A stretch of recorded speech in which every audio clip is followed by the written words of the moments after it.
बच्चों, welcome to my channel doctor Rinki. आज हम एनसीईआरटी का थर्ड पार्ट पढ़ने जा रहे हैं। डाइजेस्टिव ग्लैंड किसे कहते हैं? Digestive gland associate with digestive gland जब जुड़ जाती है एलिमेंट्री कैनाल के साथ इंक्लूडेड कौन कौन सी होती हैं? सलाइवरी ग्लैंड होती है, लीवर होती है एंड पैनक्रियाज होती है। हम इन सब के बारे में एक एक करके पढ़ते हैं। पहला हम पढ़ते हैं सलाइवरी ग्लैंड। सलाइवरी ग्लैंड किसे कहते हैं, कैसी होती हैं, अभी हम इसको पढ़ते हैं। सलाइवरी ग्लैंड के बारे में मैंने कुछ थोड़ा बहुत लिखा है, उसको हम पढ़ लेते हैं, फिर एनसीईआरटी से उसको टैली कर लेंगे। नेक्स्ट पॉइंट इज दैट कि सलाइवरी ग्लैंड जो होती है 3 पेयर में पाई जाती हैं। ठीक है, सॉरी फॉर माय 3 पेयर में पाई जाती हैं। पहली है पैरोटिड ग्लैंड जो कि लार्जेस्ट होती है। इसे चीक या बिलो ईयर या फिर बिलो ईयर एकॉस्टिक मीटर्स के नाम से भी जाना जाता है। ये कई बार क्वेश्चन आ चुका है। इसका दूसरा नाम होता है स्टेंसन डक्ट। जब भी पैरोटिड ग्लैंड में कोई इन्फेक्शन हो जाता है, वो इन्फेक्शन होता है पैरामिक्सो वायरस की वजह से, जिसे हम मम्प्स कहते हैं। फिर आता है सब मैक्सिलरी या फिर सब मैंडुबुलर, जिसको हम लोअर जो या फिर वाटसन डक्ट कहते हैं। ठीक है। थर्ड इज सब लिंगुअल। लिंगुअल मतलब टंग, यानी सब के नीचे, सब मतलब लिंगुअल, लिंगुअल यानी टंग के नीचे, तो इसका हम लिख देंगे बिलो टंग। स्मॉलेस्ट होती है और डक्ट और रिविनस का नाम कहते हैं। इसके बारे में यह है कि these gland located outside the buccal cavity but it's secretion salivary juice into buccal cavity. इसका मतलब यह है कि जितनी भी ग्लैंड है ना, बक्कल कैविटी के आउटसाइड होती हैं, लेकिन इसका सिक्रीशन बक्कल कैविटी के अंदर होता है। लाइए अब हम इसको एनसीईआरटी के थ्रू पढ़ लेते हैं। मैंने कुछ एक्स्ट्रा पॉइंट भी बताया जो कि अक्सर पूछे जाते हैं। Saliva is mainly produced by the 3 pair of salivary gland. First is parotid, जिसे cheek gland कहते हैं, submaxillary, submandibular, lower jaw, and the sublingual below the tongue. These glands situated just outside the buccal cavity secrete salivary juice into the buccal cavity. इसमें इतना ही है।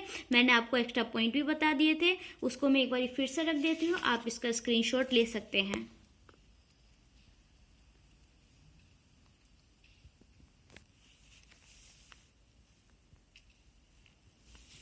Thank you. Now next gland हमारी कौन सी थी, हमने कौन सी पढ़ी थी? लीवर। लीवर के बारे में पढ़ेंगे। Liver is the largest gland of the body. Body की सबसे बड़ी ग्लैंड क्या है? लीवर। इसका वेट 1.2 से 1.5 kg होता है। ओरिजिन इसकी एंडोडर्मल होती है, याद रखना बच्चों। ये कहाँ लोकेटेड होता है? Liver located in abdominal cavity just below the diaphragm. याद रखना कि जो डायफ्राम के बिलो तो होता है, लेकिन डायफ्राम से ये जुड़ा रहता है। किसके थ्रू? फैल्सिफ्रॉम लिगामेंट के थ्रू ये जुड़ा रहता है। लीवर कई सारी हिपैटिक लोब्यूल से बनके मिला होता है। इसके ऊपर एक कवरिंग होती है लीवर के ऊपर, जिसे हम ग्लिसन कैप्सूल कहते हैं। ठीक है। यूनिट ऑफ लीवर इसे कॉल हिपैटिक लोब्यूल। ये फंक्शनल और स्ट्रक्चरल यूनिट इसकी कौन सी होती है? Hepatic lobule.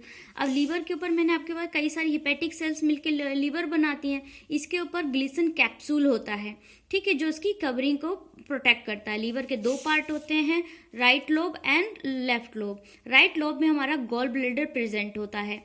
ठीक है बच्चों। और लीवर का काम होता है कि बाइल को बनाना, बाइल जूस को बनाना। ठीक है। अब इसके बाद आता है कि बाइल जूस कौन सिक्रीट करता है? हिपैटिक सेल बाइल जूस को सिक्रीट करती है। और जो हिपैटिक सेल जो होती है अरेंज होती है एज ए कोड। कोड मतलब रस्सी, हम इसको नाम दे देते हैं। ठीक है। रस्सी की तरह गुथी हुई रहती है।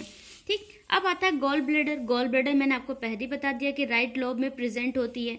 ये गॉल ब्लैडर का काम क्या होता है? इसके अंदर बाइल आता है, कंसंट्रेट होता है और स्टोर होके रहता है। जब जरूरत होती है तो बाइल सिक्रीट करता है। बाइल का काम होता है फैट का इमल्सिफिकेशन करना। ठीक। बाइल कैसा होता है? थिन मस्कुलर सैक, मतलब एक पतले से बैग की तरह, जैसे पुराने जमाने में दादी माँ के पास एक पाउच होता था ना, उसी तरीके से गॉल ब्लैडर यहाँ पर होता है। ठीक। दिस इज लीवर ग्लैंड के बारे में है। आइए हम इसको बुक से टैली कर लेते हैं, क्या क्या हमने पढ़ा। बुक में अगर हमसे कह रहा है liver is the largest gland of the body, weighing about 1.2 to 1.5 kg in adult human. It is situated in the abdomen cavity just below the diaphragm. It has 2 lobes. The hepatic lobule, मैंने बताया था कि इसका hepatic lobule the structure and functional of the liver containing hepatic cell arranged in the form of cord. Each lobule is covered by thin connective tissue sheath called the Glisson capsule, बता चुकी हूँ मैं। Bile secrete by the hepatic cell pass through the hepatic duct से pass होता है, कहाँ पर? Muscular sac यानी कि गॉल ब्लैडर में। गॉल ब्लैडर इसको स्टोर करता है और कंसंट्रेट करता है। Thin muscular sac called the gall bladder. The duct of gall bladder, जो गॉल ब्लैडर से डक्ट निकलती है ये वाली, इसको हम सिस्टिक डक्ट कहते हैं। Along with hepatic duct, hepatic duct जो कि लीवर से निकलती है, दोनों मिलकर एक बनाती है common bile duct, which is ये है। ठीक है, अब हमने आपको यही बता चुके हैं कि ये स्टोर एंड कंसंट्रेट करता है। अब हम थोड़ा सा पैनक्रियाज के बारे में पढ़ेंगे बच्चों। देखिए मैंने पैनक्रियाज के बारे में कुछ आउटर पॉइंट लिखे हैं जिनको हमें समझना बहुत ज़रूरी होता है। पैनक्रियाज एक कंपाउंड ग्लैंड है जो एक्सोक्राइन और एंडोक्राइन मिलके बनाते हैं। It is situated below the limbs of the C shape duodenum. पहले यू शेप था ड्यूडेनम का, अब एनसीईआरटी ने करेक्ट करके सी शेप बताया है ड्यूडेनम के, जैसे कि इस डायग्राम के अंदर दे रखा है। देखो सी शेप ऑफ ड्यूडेनम के बीच में ये पैनक्रियाज लोकेटेड होता है। पैनक्रियाज में दो ग्लैंड मैंने बताई थी पाई जाती है, एक एक्सोक्राइन। एक्सोक्राइन उन्हें कहते हैं जिनके पास डक्ट पाई जाती हैं, ठीक है, जो कि एक डक्ट होती हैं, जैसे कि हमारी एक ये ग्लैंड है, इसके पास एक डक्ट है, ठीक है, इसके थ्रू जो जाता है इसे कहते हैं एक्सोक्राइन पोर्शन। एक्सोक्राइन पोर्शन क्या करता है? सिक्रीट करता है एल्कलाइन जूस एंड एंजाइम। और एंडोक्राइन पोर्शन क्या सिक्रीट करता है बच्चों? हार्मोन, विच इज जो कि पेप्टाइड हार्मोन होते हैं। पहला है इंसुलिन एंड ग्लूकागॉन, ठीक है, ये पैनक्रियाज के काम है। अब हमने तीनों की तीनों डाइजेस्टिव ग्लैंड के बारे में पढ़ लिया है, जिसके बारे में अब इस डायग्राम में हम बता सकते हैं। ये देखिए पैनक्रियाज मिक्स ग्लैंड कहलाती है और पैनक्रियाटिक डक्ट और लीवर डक्ट मिलके बनाती है hepato pancreatic duct. Hepato pancreatic duct और ड्यूडेनम के बीच में एक स्पिंक्टर होता है जिसका हम स्पिंक्टर ऑफ ओडाई कहते हैं। ठीक है बच्चों, नाउ नेक्स्ट पैराग्राफ इज क्या कहता है? The bile duct and the hepato pancreatic duct together into duodenum the common hepato pancreatic duct which is guarded by the sphincter of Oddi called the sphincter of Oddi. Pancreas is a compound both exocrine and endocrine elongated organ situated between the limb of C-shaped duodenum. मैं आपको पहले बता चुकी हूँ। The exocrine portion secrete alkaline pancreatic juice contain enzyme and the endocrine portion secrete hormone which is called insulin and क्या कहते हैं glucagon, जो कि ये दोनों की दोनों पेप्टाइड हार्मोन है। थैंक यू बच्चों, मेरे चैनल को सब्सक्राइब एंड लाइक करना बिल्कुल मत भूलिएगा और बेल आइकन को जरूर दबाइएगा ताकि मेरे नए के नए वीडियो आपको सबसे पहले मिलें। Thank you.